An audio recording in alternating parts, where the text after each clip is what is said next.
后来乡亲继续要来讲这个中秋4天的连假，为拜六啊，就是后日18号开始来烧。因为这个疫情有较回，加上回乡的人潮，恐惊要有塞车的准备。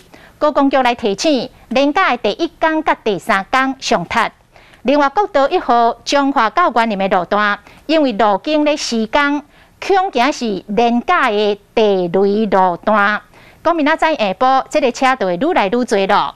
虽然讲这个疫情有较回，但是也是无完全来解除，所以这个中秋按算要出去旅游佚佗的人，哪像无以前遐尔多咯。以往这个宜兰甲花莲，只要拄着连假，迄个订房率拢是满房。也毋过目前是维持伫个5成到7成，是毋是会阁来增加咧？饭店的业者讲毋敢想。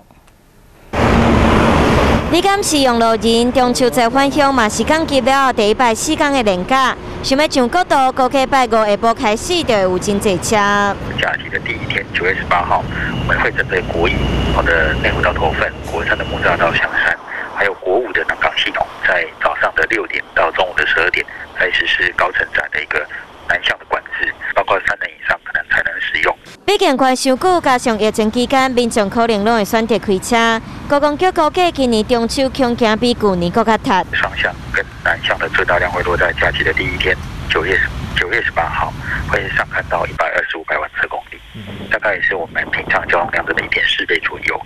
那另外在北向北返的最大量会落在假期的第3天，9月20号，也会达到122的一个100万车公里。高公局点名这路段，各以杨梅到新竹，各3英到关西，乌日到雾峰，各个是南港系统到平南，拢会塞车。各以彰化到园林，因为时间无开放路径，这段路会塞车。高公局建议改行台61线，各个头城到平南上北建议改行台9线。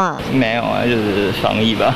应该还是不会回去，搭客运，所以才选平日这样回去。不过，大家对观光大美态度又完真保留。过去受欢迎的宜兰花莲台东，连假订房率嘛无较好，差不多在7成左右。因为可能目前疫情还是持续有在每天都有确诊人数在发生啊，所以说可能一些民众还是在观望，所以说目前的状况不是说很好。要跟往年的年假以及暑假状况比起来，它其实还是需要再被保守评估的。